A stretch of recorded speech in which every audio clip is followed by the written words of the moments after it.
Property విషయంలో confusion గా ఉన్నారా? గేటెడ్ కమ్యూనిటీలో ఫ్లాట్ తీసుకోవాలా లేదా విల్లా తీసుకోవాలా? మన పిల్లల భవిష్యత్ కోసం ఓపెన్ ఫ్లాట్ తీసుకోవాలా? మన హైదరాబాద్ లో ఏ లొకేషన్ లో కొంటే మంచి అప్రిసియేషన్ వస్తుంది? మరి నమ్మకమైన ప్రాపర్టీ కొనాలంటే నమ్మకమైన గైడ్ కావాలి కదా. ప్రాపర్టీ అడ్వైజర్ కోసం సంప్రదించండి వరాహస్వామి ప్రాపర్టీ గూగులర్. కాంటాక్ట్ 7207218485. యూట్యూబ్ ప్రేక్షకులకు వీక్షకులకు అందరికీ కూడా నమస్కారం. కార్యక్రమాన్ని ప్రారంభం చేసుకునేటువంటి ముందు చక్కటి శ్లోకంతో కార్యక్రమాన్ని ప్రారంభం చేసుకుందాం. శ్రీ విద్యాం జగదాం దాత్రిం స్వర్గస్థితిలయేశ్వరీం నమామి లలితా నిత్యం మహాత్రిపుర సుందరీం చతుర్భుజ చంద్రకళావతాంసే కుచున్నతే కుంకుమారాగశోనే పుండ్రక్షుభాషాంబుషపుష్పభానాం అస్తే నమస్తే జగదేకమాతః జ్ఞానానందమయం దేవం నిర్మలాస్ఫటికాకృతిం ఆధారం సర్వవిద్యానాం హయగ్రీవముపస్మయే. ప్రియ భగవద్బంధులకు భక్తాగ్రేస్ అందరికీ కూడా నమస్కారం. ఈరోజు వీడియోలో భాగంగా ఏమిటంటే ముఖ్యంగా మేషాది మీన పర్యంతం ద్వాదశ రాశుల వారికి ముఖ్యంగా వైవాహిక సంబంధ రీత్యా మాంగళ్య దోషములు అంటే మాంగళిక దోషములు ఏమిటి, అలాగే మేషాది మీన పర్యంతము నరఘోష నివారణార్థం పాటించవలసినటువంటి పరిహారాలు ఏమిటి, దానికి తగు హోమ ప్రక్రియలు ఏమిటి, అలాగే ఏ రాశుల వారికి ఏ విధంగా నరఘోష దృష్టి ప్రభావం అనేటువంటిది ఉంటుంది, మాంగళిక దోషాలు అనేటువంటివి ఏ విధంగా ఉంటాయి అనేటువంటిది ఈ వీడియోలో క్షుణ్ణంగా తెలుసుకుందాం. సింహరాశి వారు ఎవరైతే ఉన్నారో వారందరికీ కూడా మాంగళిక దోషాలు తొలగిపోవడానికై అలాగే నరఘోష దృష్టి దోష మరి ప్రభావాలు అనేటువంటి తొలగిపోవడానికై పరిహార మార్గాల్లో భాగంగా ఈరోజు వీడియోలో మరి ఏ నక్షత్రాల వారు ఈ సింహరాశి వారు అవుతున్నారు, వారికి పరిహార మార్గాలు ఏమిటి అనేటువంటి తెలుసుకుందాం. మఖ నక్షత్రం 1, 2, 3, 4 పాదములు, పుబ్బ నక్షత్రం 1, 2, 3, 4 పాదములు, అలాగే ఉత్తరా నక్షత్రం 1వ పాదం వారు కలిసి సింహరాశి వారు అవుతున్నారు. వీరి యొక్క జాతక లక్షణాదులు కనుక గమనించినట్లయితే వీరు అమరశీరులు, విశాలమైనటువంటి మరి ముఖవర్చస్సు కలిగినటువంటి వారు, ముండ్రని ముఖం కలిగినటువంటి వారు, అధిక సంతానం కలిగినటువంటి వారు, అలాగే మరి శీఘ్రమైనటువంటి కోపం కలిగినటువంటి వారు, పనుల యందు ధర్మ కార్యక్రమములు చేసేటువంటి నేర్పరులు, పరాక్రమవంతులు, నిత్యమైనటువంటి పవిత్రమైనటువంటి మనసు కలిగినటువంటి వారు, గురువులందు పెద్దలందు ఆచార్యందు మంచి ఒక భావాజాల వ్యక్తిత్వం కలిగినటువంటి వ్యక్తులుగా చెప్పుకోవచ్చును. పవిత్రమైనటువంటి మనస్సు కలిగినటువంటి వారు, ఆధ్యాత్మిక దైవ చింతన కలిగినటువంటి వారు, చదువుల యందు శ్రద్ధాధిక్యం చాలా ఎక్కువగా ఉంటుంది. అలాగే వివిధ శాస్త్ర పరిజ్ఞానాలు కలిగినటువంటి వ్యక్తులుగా వీరిని చెప్పుకోవచ్చును. అలాగే సదాచారవంతులు, గుణవంతులుగా వీరిని చెప్పుకోవచ్చును. ఆధ్యాత్మిక దైవ చింతన కలిగినటువంటి వారు, చూడ్డానికి అందంగా టీవీగా హుందాగా కనబడేటువంటి వారుగా వీరి యొక్క జాతక లక్షణాలు ఉంటాయి. ఇక సింహరాశి వారు మరి మాంగళిక దోషాలు తొలగిపోవడానికై నరఘోష దృష్టిదోష ప్రభావాలు తొలగిపోవడానికై రాశినాథుడి యొక్క సూర్యుడిగా అనుగ్రహం ఉండి తీరవలసిందే. కాబట్టి ప్రతి ఆదివారమును కూడా ఈ సింహరాశి వారు సూర్య నమస్కారాలు చేసుకోవడం, ఆదివారం మాంస భక్షం చేయకుండా ఉండడం చాలా ఉత్తమమైనటువంటిది. మద్యం సేవించడం మానివేయండి ఆదివారం రోజున సింహరాశి వారు ఎవరైతే ఉన్నారో.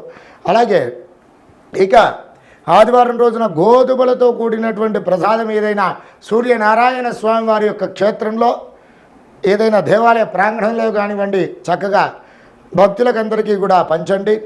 అలాగే ఎర్రని రంగు గల దుస్తులు ఆ ఆదివారం రోజున ఏమిటి చక్కగా ఏదైనా వైష్ణవ దేవాలయంలో పేదలకు కానివ్వండి వృద్ధులకు కానివ్వండి పంచండి. ఎర్రని రంగు గల పళ్ళు కూడా పంచండి. విధంగా చేసుకున్నట్లయితే దృష్టిదోష నరఘోష మాంగళిక దోషాలన్నీ కూడా తొలగిపోతాయి. అలాగే మరి ఈ సింహరాశి వారు ప్రతి నిత్యము కూడా ఆదిత్య హృదయ పారాయణం చేసుకోవడం, సూర్యనారాయణ స్వామి వారికి నమస్కారాదులు చేసుకోవడం, సూర్యనారాయణ స్వామి వారికి చక్కగా మరి నైవేద్యాలు ప్రతినిత్యం కూడా నివేదన చేయడం పూర్వకంగా ఉత్తమోత్తమైనటువంటి ఫలితాలను పొందుతారు. అలాగే ప్రతినిత్యం సూర్యాష్టకం కూడా పఠించడం పూర్వకంగా నరఘోష దృష్టిదోష ప్రభావములు మాంగళిక దోషములు తొలగిపోయి అతి శీఘ్రంగా మీరు అనుకున్నటువంటి ఫలితాలు తప్పకుండా సాధిస్తారు. అలాగే ఈ సింహరాశి వారు ప్రతినిత్యం కూడా పఠించవలసినటువంటి నామజపం కనుక చూసుకున్నట్లయితే ఓం క్లీం బ్రహ్మణే జగదాధారాయ నమః, ఓం క్లీం బ్రహ్మణే జగదాధారాయ నమః అనేటువంటి నామాన్ని ప్రతినిత్యం పఠించండి. ఉత్తమోత్తమైనటువంటి యోగకారకమైనటువంటి ఫలితాలను పొందండి. Hi, my name is Gautam and I actually stay in Malkajgiri itself. Like, I had this back pain. It's been 1.5 years. I have tried many treatments like chiropathy, oil massage, physiotherapy especially, but it didn't work out as much like what I expected. I strongly suggest homeopathy because నేను personally allopathy చాలా suffer అయినా, and I definitely do not recommend allopathy. You people can carry on with the homeopathy. Area Malkajgiri and doctor name is like Nageshwar Rao and the clinic name is Neocare Homeopathy. ద్వాదశ రాశుల వారు ఎవరైతే ఉన్నారో వారందరికీ కూడా ముఖ్యంగా వైవాహిక సమస్యల రీత్యా అనగా మాంగళిక దోషాలు కానివ్వండి, అలాగే నరఘోష దృష్టిదోష ప్రభావము తొలగిపోవడానికై పరిహార మార్గాలలో భాగంగా ముఖ్యంగా ఏమిటి, ఏ విధమైనటువంటి పరిహారాలు చేసుకుంటే వీరికి బావుగా ఉంటుంది, ఉపకరిస్తుంది అనేటువంటిది విషయాలలో భాగంగా ముఖ్యంగా దృష్టి దోషము ద్వాదశ రాశులు ఎవరైతే కలిగి ఉన్నారో వారికి కొన్ని సింటమ్స్ కనబడుతూ ఉంటాయి. ఏమిటి, అకస్మాత్తుగా వాహన ప్రమాదాలు జరగడం కానివ్వండి, అలాగే మన ఇంటి ఆవరణలో ఉన్నటువంటి తులసి చెట్టు ఉంటుంది కదండి, అది ఎండిపోవడం కానివ్వండి, వాడిపోవడం కానివ్వండి, అలాగే వేపుగా పెరిగినటువంటి ఏమిటి పుష్పాలు ఇచ్చేటువంటి ఏమిటి మొక్కలు కానివ్వండి, వృక్షాలు కానివ్వండి అకస్మాత్తుగా ఎండిపోవడం జరిగిందంటే మీకు తప్పకుండా నరఘోష దృష్టిదోష ప్రభావం ఉన్నట్లయితే. అలాగే ఇక మాంగళిక దోషములు అనగా ఏమిటి అనగా ముఖ్యంగా ఎన్ని రోజులు ప్రయత్నాదులు చేసినా కానివ్వండి కొందరికి 35 సంవత్సరాలు వస్తుంటాయి, 45 సంవత్సరాలు వస్తూ ఉంటాయి, ఇంకా వివాహం అనేటువంటిది జరగదు. వీరికి 21 ఏళ్ళ నుండి మొదలు పెడితే 45 సంవత్సరాల వరకు కూడా వివాహం జరిగేటువంటి పరిస్థితి ఉండదు. ఏంటి కారణం, దానికి మాంగళిక దోషం అనేటువంటిది ఉంది.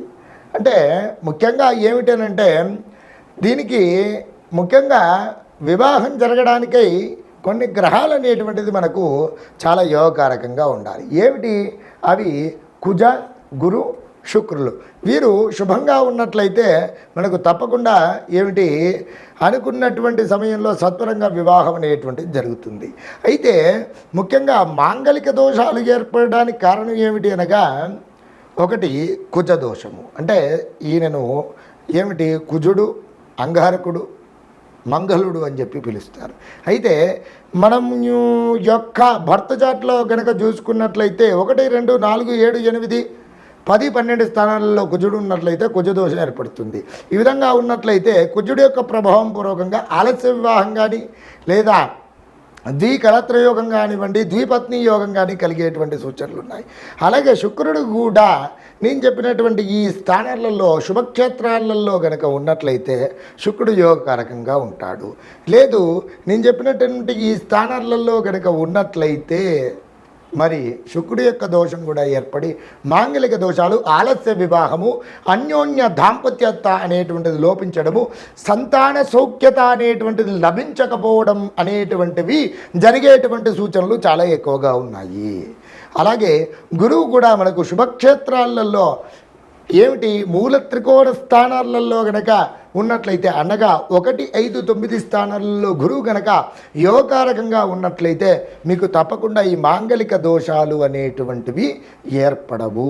కాబట్టి ఈ క్షేత్రాలలో కుజుడు, శుక్రుడు నేను చెప్పినట్టుగా 1, 2, 4, 7, 10 12 స్థానాలలో కుజుడు కానీ శుక్రుడు కానీ ఉన్నట్లయితే మీకు మాంగళిక దోషాలు ఏర్పడతాయి.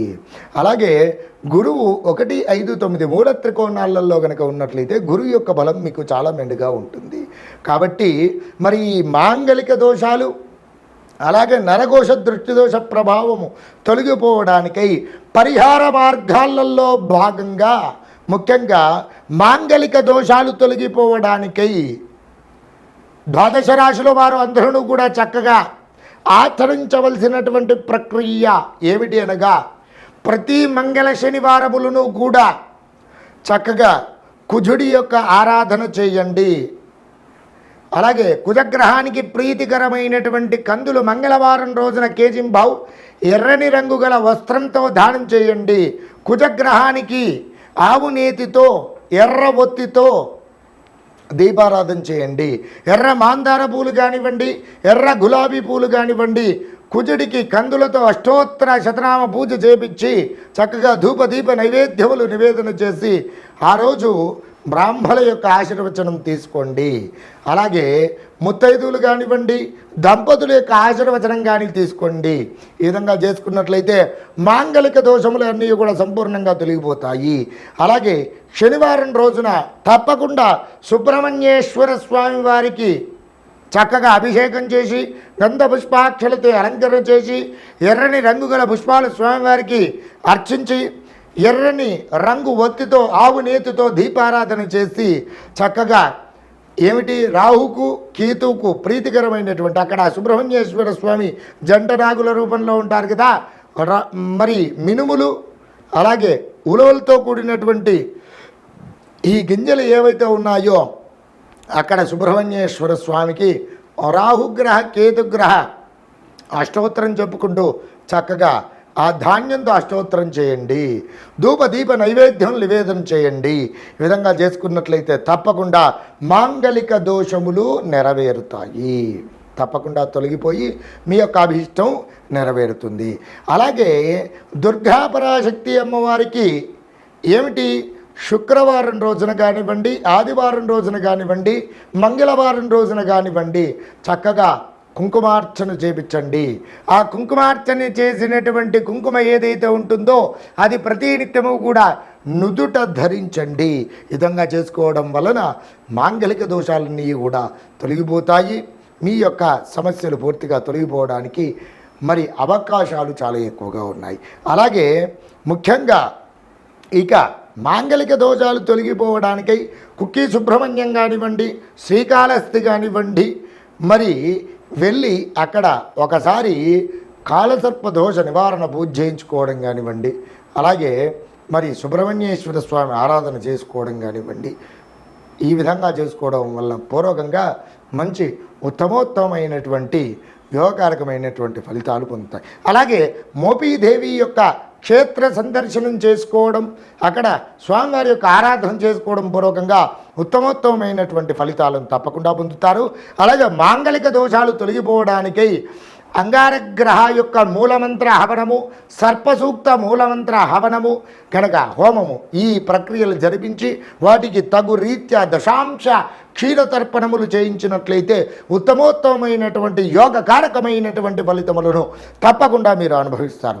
అలాగే ఇక దృష్టిదోష పరిహారార్థమై పరిహార మార్గాలలో భాగంగా ఏమిటనగా దృష్టిదోషం ఉన్నట్లయితే మీకు నేను చెప్పినటువంటి ఏమిటి పరిస్థితులు మీ ఇంట్లో గనక కనబడుతున్నట్లయితే ప్రతినిత్యము కూడా గల్ల ఉప్పు ఉంటుంది కదండి, రాక్ సాల్ట్, అది నీళ్ళలో వేసి చక్కగా ప్రతినిత్యము ఇల్లు తడవండి.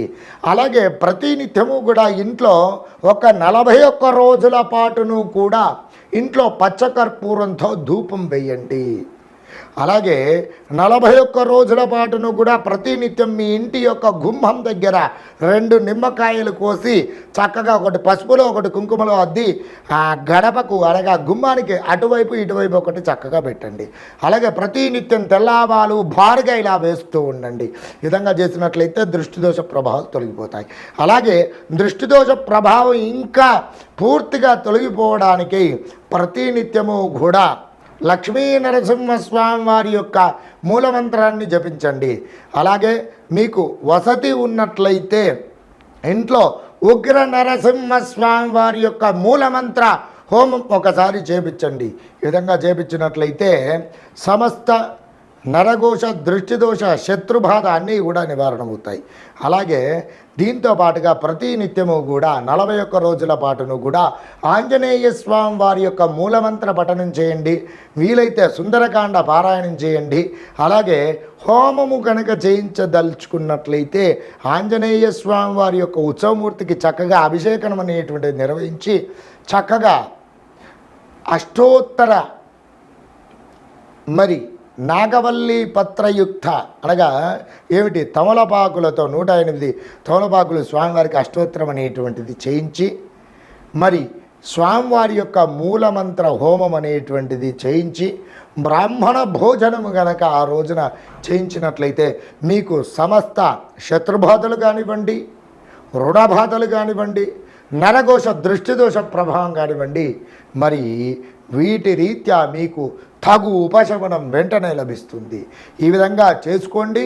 ఉత్తమోత్తమైనటువంటి మరి యోగకారకమైనటువంటి ఫలితాలను తప్పకుండా పొందండి.